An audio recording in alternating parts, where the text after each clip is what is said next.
जय हिंद दोस्तों, स्वागत है आपके अपने चैनल 724 फिजिक्स में। मैं स्वागत करता हूं जहां हम पढ़ते हैं बेसिक फिजिक्स एनसीईआरटी के सारे कंसेप्ट क्लियर करते हैं। कैसे हैं दोस्तों आप सब? उम्मीद कर सकता हूं अच्छे ही होंगे। चलिए अब स्टार्ट करते हैं। आज का हमारा टॉपिक क्या है? 1D graph generator. ये जो हमारा टॉपिक है दोस्तों, ये है NCERT class 12 chapter number 2 electrostatic potential and capacitance का लास्ट टॉपिक है। क्या है? 1D graph generator. अच्छा, ये 1D ग्राफ जनरेटर, इसका नाम कैसे पड़ा? सबसे पहले हम इस पे फोकस करते हैं।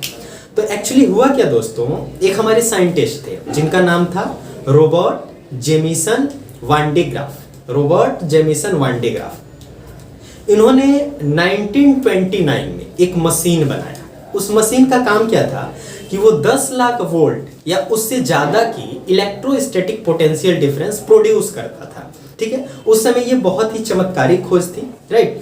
तो उनके नाम पे इस मशीन का नाम 1D ग्राफ जनरेटर रखा गया। ठीक है, जो हमारे Robert Jameson one day graph थे, ये एक अमेरिकन फिजिसिस्ट थे जो कि एसोसिएट प्रोफेसर थे MIT में, मैसाचुसेट्स इंस्टीट्यूट ऑफ टेक्नोलॉजी में। और इनकी जो जन्म हुई थी, ये हुई थी 1901 ईस्वी में और इनका देहांत हुआ था 1967 ईस्वी में। ठीक है, ये छोटा सा इंट्रो रहा Robert Jameson one day graph के बारे में, क्योंकि उनके बनाए हुए हम मशीन के बारे में पढ़ेंगे तो उनके बारे में थोड़ा ब्रीफली हमें जानना जरूरी है। ठीक है दोस्तों, तो एक्चुअली जो हमारा ये टॉपिक है 1D ग्राफ, इसका बेसिकली काम क्या है? जो हमारा इलेक्ट्रोस्टैटिक पोटेंशियल डिफरेंस है, ज्यादा से ज्यादा मात्रा में प्रोड्यूस करना, इससे प्रोड्यूस होता है। ये कंसेप्ट उन्होंने दिया था 1929 ईस्वी में। ठीक है दोस्तों, तो एक्चुअली हम इन्हीं के बारे में पढ़ेंगे, इसी मशीन के बारे में पढ़ेंगे जो हमारे 1D ग्राफ ने बनाया था। ठीक है, तो चलिए स्टार्ट करते हैं आज का अपना टॉपिक 1D ग्राफ जनरेटर दोस्तों। ठीक है, तो बेसिकली देखा जाए दोस्तों, तो ये हमारा डायग्राम है। डायग्राम थोड़ा सा हम समझ लेते हैं। डायग्राम में क्या होता है? एक ग्राउंडेड मेटल होता है, यानी उस पे मशीन रखी होती है, मेटल होता है।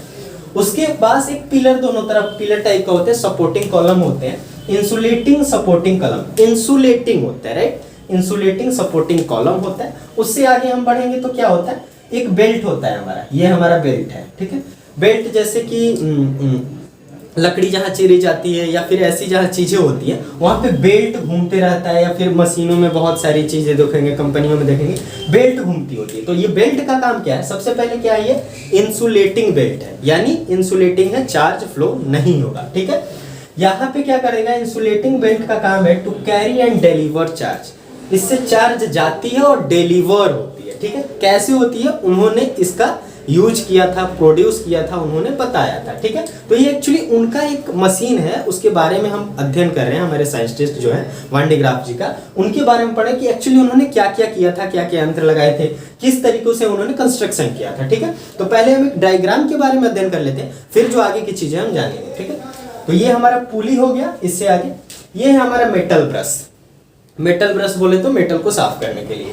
ये जो हमारा है metal brush delivering charge from source, यानी जो सोर्स से है डिलीवर करता है। Metal brush delivering charge from source, source से क्या करता है? चार्ज को डिलीवर करता है। ठीक है, तो ये हमारा बेसिकली जो है डायग्राम हो गया 1D ग्राफ जनरेटर का, principle of construction of 1D graph generator. ठीक है दोस्तों, तो एक काम कीजिए, आप इसे पोज करके नोट डाउन कर सकते हैं, स्क्रीनशॉट लेके इसका डायग्राम आप बना सकते हैं। ठीक है दोस्तों, तो बेसिकली अब हम पढ़ेंगे कि एक्चुअली इसके कंस्ट्रक्शन क्या है, ये वर्किंग क्या है, इसकी एडवांटेज क्या क्या है और इसका यूज कहाँ कहाँ होता है। ठीक है दोस्तों, तो ये हमारे टॉपिक है। चलिए स्टार्ट करते हैं। थ्योरी के बारे में हम देख लेते हैं। थ्योरी क्या है?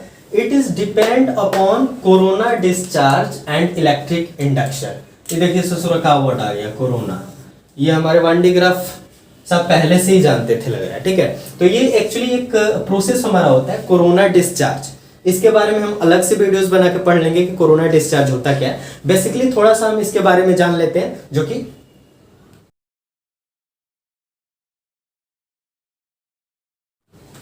ठीक है ना। तो ये दोस्तों रहा कोरोना डिस्चार्ज क्या होता है। तो ये थ्योरी वर्क किस पे करता है?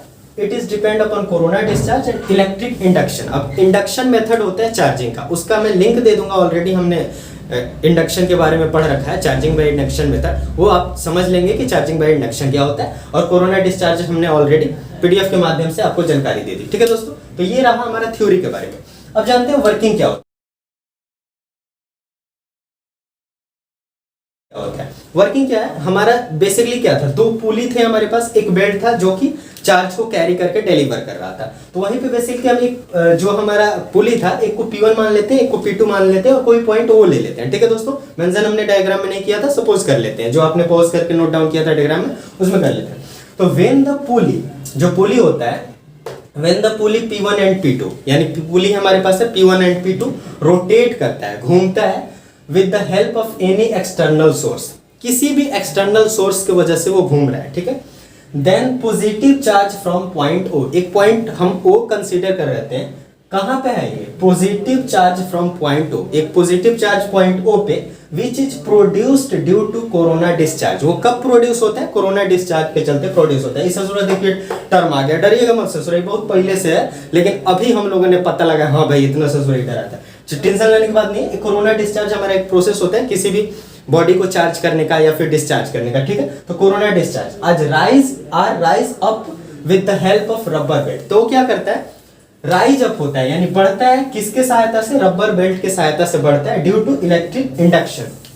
अब इलेक्ट्रिक इंडक्शन के मेथड से क्या होता है, जो कॉम्ब होता है, कॉम्ब भी था हमारा, आगे और पीछे दो कॉम्ब था, उसमें क्या होता है, C2 and inner surface of metallic plate become negatively charge, यानी कहने का मतलब एक कॉम्ब पॉजिटिवली हो जाता है, एक निगेटिवली चार्ज हो जाता है, बिहेव्स करने लगता है चार्ज बॉडी की तरफ से, और ये बॉडी फाइनली चार्ज हो जाती है। ठीक है, negatively charge, and outer surface positively charge, और बाहरी वाला सरफेस है वो हमारा पॉजिटिवली चार्ज, एक पॉजिटिवली चार्ज एक निगेटिवली चार्ज होता है, and potential rise up to 10 to the power 7 volt and more than 10 to the power 7 volt. 10 to the power 7 means that 10 to the power 7, count कर लो बबुआ, इकाई दहाई सैकड़ा हजार 10,000 लाख 10 लाख वोल्ट या इससे ज्यादा इलेक्ट्रोस्टैटिक पोटेंशियल हमारा प्रोड्यूस होता है। ठीक है, तब अब आगे हम देख लेते हैं कि इसके एडवांटेज क्या क्या है और डिसएडवांटेज क्या क्या है। एडवांटेज देख लेते हैं। एडवांटेज इसका ये है कि हम हाई इलेक्ट्रोस्टैटिक पोटेंशियल डिफरेंस इससे प्रोड्यूस कर सकते हैं 10 लाख वोल्ट या उससे ज्यादा। ठीक है, अब डिसएडवांटेज क्या है, यानी हानिकारक हमारे लिए कैसे साबित हो सकता है, due to high voltage it is very dangerous, मतलब बहुत ही खतरनाक है। मतलब समझ रहे हो, जो जितना शक्तिशाली होता है वो तो अच्छा है ही अच्छे के लिए, लेकिन यदि उससे उल्टा सीधा बात कर लिया, इधर उधर हो गया तो खतरा भी है भाई। ठीक है, तो ये तो काम की चीज बहुत है, बट आसपास जाके सट गए वो हुआ तो उठा ही लेगा, समझ रहे हो ना, तो ये बहुत ही खतरनाक है ड्यू टू हाई वोल्टेज के चलते। ठीक है, अब देखिए इट इज वेरी कॉस्टली, ये महंगा भी होता है, बहुत ज्यादा महंगा होता है। ठीक है, and next one is it is very heavy. ये क्या होता है, बहुत भारी होता है, मतलब इसको एक स्थान से दूसरे स्थान ले जाने में थोड़ी मशक्कत करनी पड़ेगी। ठीक है, तो एक्चुअली ये रहा हमारा कि एडवांटेज क्या है, डिसएडवांटेज क्या है। अब हम देख लेते हैं कि इसके यूजेज क्या क्या होते हैं। फर्स्ट यूज हमारा क्या है, it is used to accelerate positive charge particle with high speed, यानी जो पॉजिटिव चार्ज पार्टिकल होते हैं हम इसे एक्सेलरेट करने में इसका यूज कर सकते हैं, हाई स्पीड से एक्सेलरेट करते हैं जिससे इनकी स्पीड बढ़ जाती है। ठीक है, विद हाई स्पीड। इसके एग्जांपल क्या क्या हो सकते हैं, प्रोटॉन, अल्फा पार्टिकल, ड्यूट्रॉन को हम क्या करते हैं, ये सबसे पहले क्या होते हैं, पॉजिटिव चार्ज पार्टिकल होते हैं जिससे हाई स्पीड से हम एक्सेलरेट करने में इसका यूज करते हैं। दूसरा क्या हो जाएगा, it is used to generate high potential, यानी इसका हम यूज करते हैं हाई पोटेंशियल का उत्पादन करने में।